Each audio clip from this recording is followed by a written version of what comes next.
여러분 안녕하십니까. 암호화폐 소식을 전달해드리는 크립토 토마토, 오늘도 인사를 드립니다. 오늘 날짜 2월 1일 암호화폐 소식들 모아서 여러분들께 전달을 해드리고 있습니다. 자, 세계 최고의 거래소 어딥니까? 바이낸스죠. 여기에서도 봐도 지금 거래량이 가장 많은 거래소가 바이낸스가 1위, 2위가 OKX, 3위가 후오비 이렇게 되어 있는데, 이제 어떻게 보면 거의 다 중국계 거래소라고 볼 수가 있겠죠. 그런 점은 좀 안타까운 그런 모습이라고 볼 수가 있는데, 오늘 이 부동의 세계 1위 거래소인 바이낸스에서 어마어마한 발표를 하나 했습니다. 바로 비자와 마스터 신용카드와 직불카드를 통해서 바이낸스에서 암호화폐를 구매할 수 있도록 하게 한 것이죠.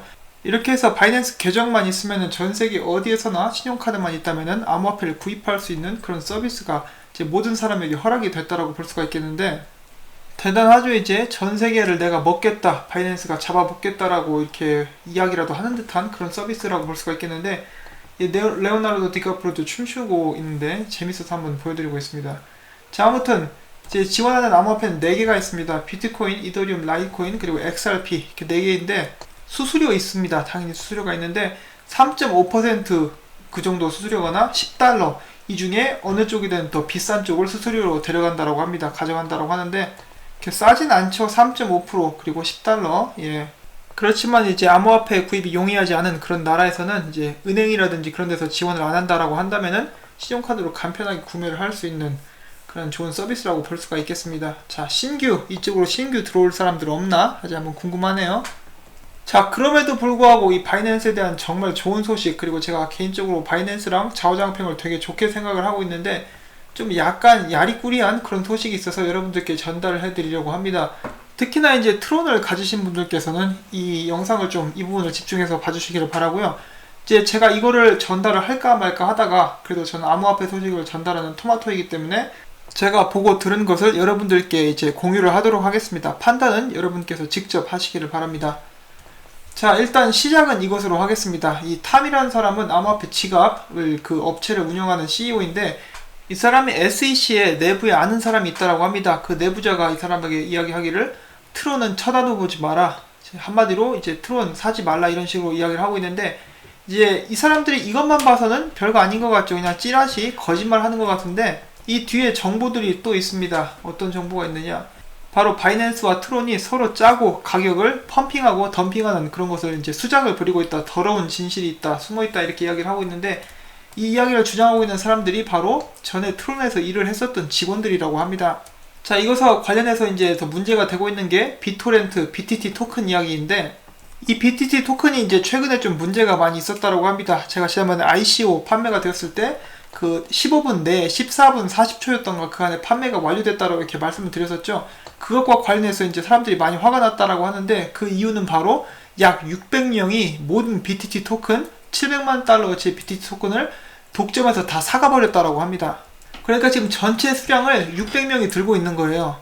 완전 중앙화죠. 그리고 굉장히 이제 불공평한 처사라고 볼 수가 있겠는데, 그래서 이 트위터 사용자 중에 한 명이 또 이렇게 코딩을 잘하나 봅니다. 프로그래머인 것 같은데, 이제 프로그래머로서 이렇게 여기저기 뒤져봤나 봐요. 그런데 이 사람이 발견한 게 뭐냐, 비토렌트 이거 그 ICO 시작이 되었을 때 처음부터 28.44%는 팔린 상태였다라고 합니다. 왜 팔렸느냐, 바로 트론이 바이낸스 측에 이것을 비용으로 지불을 했다라는 것입니다.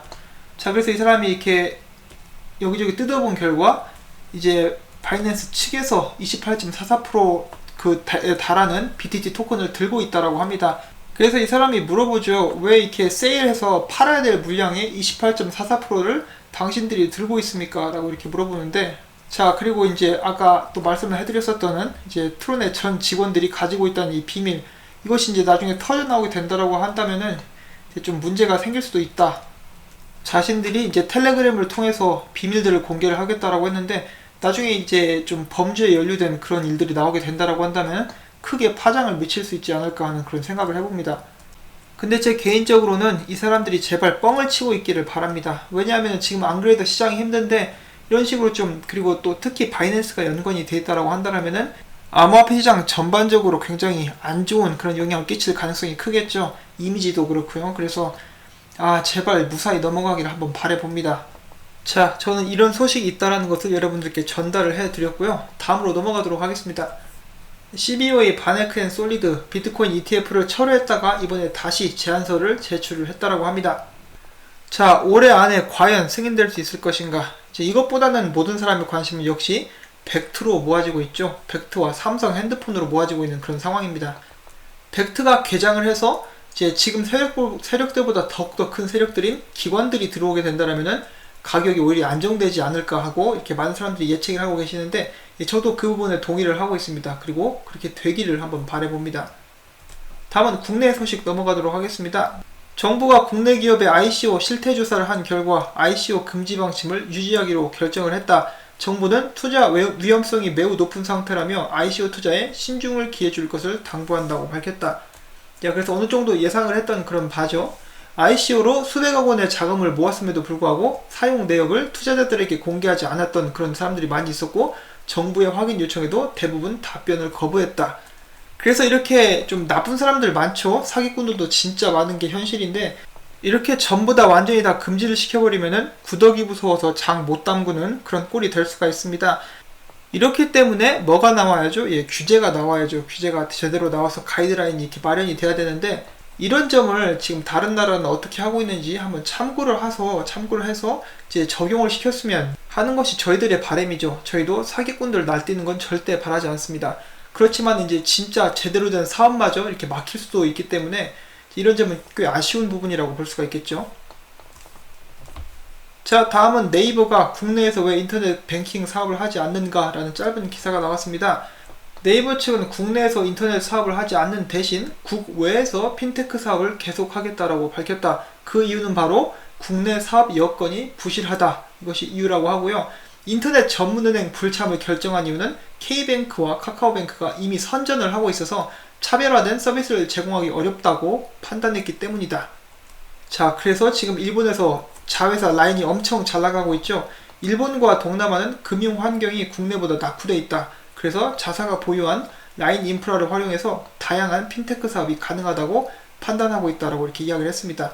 자, 그래서 이렇게 빨리 자리 선점하는 것이 이렇게 중요합니다. 만약에 카카오뱅크나 K뱅크가 없었다면은 네이버 역시 국내에서 인터넷 뱅킹 사업을 시작을 했겠죠. 자, 이번에 새롭게 하이테크 브리지사의 사이트 버그 검사를 통해서 각 암호화폐 거래소들 보안 등급을 점검을 했었습니다. 그래서 A등급을 기록한 그런 거래소들이 있었는데, 아시아의 비트뱅크, 리퀴드, 그리고 북미의 크라켄이 최고의 등급 A를 기록을 했다라고 합니다.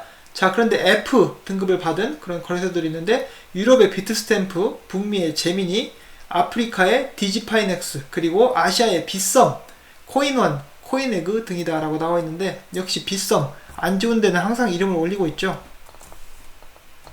자, 다음은 NEM 관련된 소식입니다. 역시 안 좋은 소식이라 좀 안타깝다라고 볼 수가 있겠는데, 이제 NEM 회사가 자금난에 시달리고 있다라고 합니다. 그래서 지금 현재 150명 정도를 감원할 계획을 가지고 있고, 이것뿐만 아니라 이제 지금 현재 파산 위기에 처해 있다라고 합니다. 그래서 NEM 커뮤니티에 1억 6천만 개의 규모의 토큰을 이제 지원해달라 이렇게 부탁을 했다라고 합니다. 지금 상태로는 이제 한 달 정도 운영이 가능한데, 과연 NEM은 살아남을 수 있을지 이제 저희가 주목해서 봐야 될 것 같은데, 이제 많이 안타깝습니다. NEM 같은 경우는 코인마켓캡 시가총액이 18위에요. 18위나 되는데 어느 날 갑자기 이렇게 쫄딱 망해버리는 그런 모습을 보여주고 있습니다. 아직 안 망했지만은 이제 좀 위험하죠.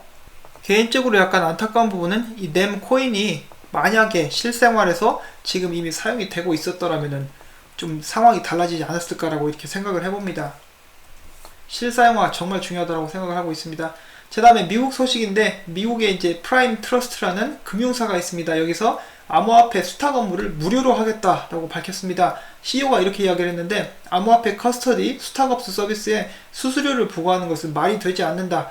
우리는 로빈후드, 노던 트러스트 등 커스터디 서비스 제공사와 같은 수익 모델을 갖고 있으며 수수료는 다른 서비스에 의해 상쇄할 수 있다라고 부연 설명을 하였습니다. 그 다음 다시 한번 미국 소식인데, 뉴욕에서 이번에 새로운 암호화폐 ATM 기계 그런 회사에 비트 라이센스를 부여했다라고 합니다. 그래서 이제 뉴욕에서는 3개의 암호화폐 ATM 기계 회사들이 이제 허락을 받고 활동을 하게 되는데, 코인소스, 리버티X, 그리고 지금 이번에 비트 라이센스 승인을 받은 커트노드 밴딩, 이렇게 3군데가 뉴욕에서 활동을 할 수 있게 되었습니다. 자, 제가 계속해서 미국 주에서 이제 주 단위로 이동이 있다라고, 움직임이 있다라고 말씀드렸는데, 뉴욕에서 지난번에 은행 관련해서 암호화폐 및 블록체인 사업 무슨 허가가 났다라는 기사도 제가 전달을 해드린 적이 있었죠. 계속해서 앞서가는 움직임을 잘 보여주고 있습니다. 자, 그 다음에 독일의 2위 증권거래소 보어 슈투트가르트 그룹이 암호화폐 거래 애플리케이션을 출시를 했습니다. 이 앱은 ISO9 그리고 안드로이드 4.4 운영 체제를 지원을 하고 이제 비트코인, 이더리움, 라이코인, XRP 등 암호화폐 거래 입출금을 지원하게 되었습니다. 계속해서 암호화폐기로 뛰어드는 증권 회사들, 이들이 왜 자꾸 뛰어드는지 우리가 언젠가는 알 수 있게 되리라고 한번 생각을 해봅니다. 그들이 가는 곳엔 돈이 있다, 돈 냄새를 맡았기 때문에 이렇게 뛰어드는 것이라고 저는 생각을 하고 있습니다. 그 다음에 진리카 메인넷이 정식으로 출시를 했는데 이제 가격 자체는 8.9%가 하락했다라고 합니다. 그래서 이제 소문에 사고 뉴스에 팔아라, 혹은 뉴스 나오기 전에 팔고 토껴라 라는 말이 암호화폐 시장에서 유행처럼 번지고 있습니다. 암호화폐 전문가가 이야기하는 비트코인 가격 변동 요소 3가지. 첫 번째는 대부분의 수요는 투기성으로 인한 것이다. 둘째는 실제 공급과 수요 대비 부족한 유동성. 세 번째는 비트코인의 생산 비용은 해시파워에 의해 결정되지만은 해시파워는 또한 실제 시세에 영향을 받는다라는 거. 그리고 여기서 가로 열고 최저 지지 가격대가 없다라고 전했습니다. 그러면서 하는 말이 비트코인의 가격은 오를 수도 있고 내릴 수도 있다. 나랑 장난하냐 이 자식아. 농담이고요. 예, 다음 소식 보도록 하겠습니다. 꽤 특이한 ERC 토큰이 나왔습니다. 이 ERC 토큰은 이제 암호화폐 월렛 및 블록체인, 보안업체인 bitgo 그리고 카이버 네트워크가 이제 합작으로 만든 그런 토큰인데 이제 바로 비트코인과 1:1 비율로 연동이 되는 이더리움을 기반으로 한 토큰이고요. 이더리움 생태계에서 타중화 거래소, 스테이블코인 담보대출 및 결제 등이 호환되는 스마트 컨트랙트가 제공된다는 게 bitgo의 설명입니다. 말도 많고 탈도 많았던 이란에서 드디어 암호화폐를 출시를 했습니다. 이름은 페이맨이라고 하고요. 황금에 연동된 그런 암호화폐라고 합니다. 페이맨은 은행의 자산과 초과 자산을 토큰화하는 데 사용될 것이라고 이야기를 했고, 토큰의 지갑 기능 추가 등 은행의 거래 속도를 높이기 위해서 기술을 지속해서 개발할 것이라고 밝혔습니다. 자, 이렇게 해서 결국 암호화폐 쪽으로 이렇게 방향을 트는 이란이었는데, 이제 이란 같은 경우는 지금 전 세계 11개국과 계속해서 이제 투자에 관련돼서 이야기를 하고 있다라고 하죠. 과연 이 페이맨이 거기서 어떤 역할을 하게 될지 계속해서 지켜보도록 하겠습니다. 자, 그리고 영국 암호화폐 거래소가 있는데 이름은 B2C2라고 합니다. 여기서 B2C2 장외 거래소가 영국 금융감독청이 발부한 차익거래 규제 라이선스를 취득을 했는데, 이것은 암호화폐 차익거래 중에 이제 최초의 승인된 차익거래 플랫폼이라고 합니다. 계속해서 새로운 서비스, 새로운 코인들이 속속 등장을 하고 있는 모습입니다. 블록체인 보안업체가 이야기하기를 보이스피싱, 암호화폐 사기가 급증하고 있다. 투자자들은 피해를 주의하라. 사기범들은 이제 자기들을 거래소 직원으로 위장을 하고 트위터에 가짜 공식 주소를 공개하고 거래소 문의를 원하는 이용자의 비밀번호, 프라이빗키 등 개인정보를 제출을 요구하고 있다. 안타깝게도 이미 상당한 사람들이 이제 피해를 입었다라고 합니다. 이제 굉장히 이제 나쁜 놈들인데, 대한민국도 곧 이런 보이스피싱 유행할지도 모르겠습니다. 그래서 여러분들 항상 주의하시고 개인 프라이빗키 절대로 남에게 주시면 안 됩니다. 자, 다음은 일본 소식입니다. 일본에서도 이제 새로운 거래 방식이 도입이 됐는데, 이제 이를 암호화폐 우편 송부 서비스라고 합니다. 어떤 식으로 하느냐? 이제 비트코인과 XRP, 이더리움을 지정된 하드월렛으로 입금한 뒤에 자금 세탁 방지, 테러 자금 조달 방지 등 이제 규제에 따라서 고객의 본인의 주소지로 우편을 통해서 송부를 한다라고 합니다. 그래서 받게 되는 암호화폐는 항상 이제 하드웨어 월렛 안에 남아있게 되는 것이죠. 일본 같은 경우는 수차례 해킹 후에 이제 투자자들을 보호하기 위해서 여러가지 방법을 고안해냈는데, 이게 그 중에 하나라고 이렇게 볼 수가 있겠습니다. 그 다음에 이탈리아 우체국이 하이퍼레저에 가입을 발표하였습니다. 하이퍼레저는 리눅스 재단이 주관하는 블록체인 오픈소스로 모든 산업 내 범용적 이용이 가능한 블록체인 플랫폼 개발을 제공합니다.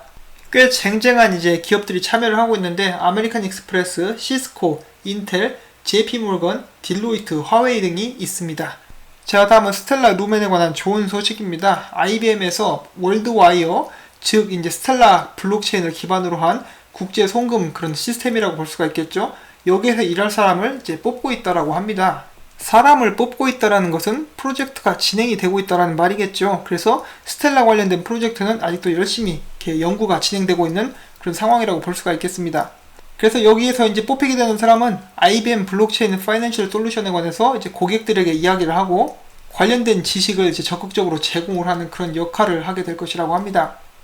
지금 스텔라가 꽤 오랫동안 고전하고 있는데 이제 좋은 소식이 나와서 가격 상승이 한번 일어날 수 있으면 참 좋겠습니다.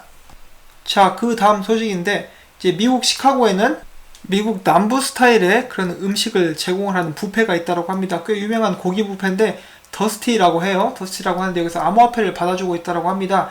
계산이 가능한 암호화폐는 비트코인, BNB, 이더리움 그리고 펀디X라고 합니다. 식당을 잠깐 볼까요? 이렇게 생겼습니다. 저는 이거 처음에 이 두 사람 마네킹인 줄 알았는데 진짜 사람이더라고요. 꽤 유명하다고 하는데 맛있어 보이죠? 자, 특히 지금 점심시간이라 많은 분들이 식사를 하고 계실 것 같은데 대한민국에서도 밥을 먹고 암호화폐로 지불할 수 있는 그런 시간들이 빨리 찾아올 수 있기를 한번 기원하면서 이렇게 영상을 마치려고 합니다. 이 영상이 여러분들께 도움이 되셨다면 꼭 구독과 좋아요 그리고 수고했다는 의미에서 광고를 처음부터 끝까지 한 편만이라도 시청을 해주시기를 부탁을 드리고 싶습니다. 광고를 클릭하는 것도 저에게 도움이 됩니다. 여러분들께서 이렇게 도와주셔가지고 제가 채널을 유지할 수가 있습니다. 시간적 여유가 되시는 분들은 광고 시청을 꼭 부탁을 드리면서 저는 다음에 또 새로운 좋은 소식들 가지고 여러분들을 찾아뵙도록 하겠습니다. 안녕히 계십시오.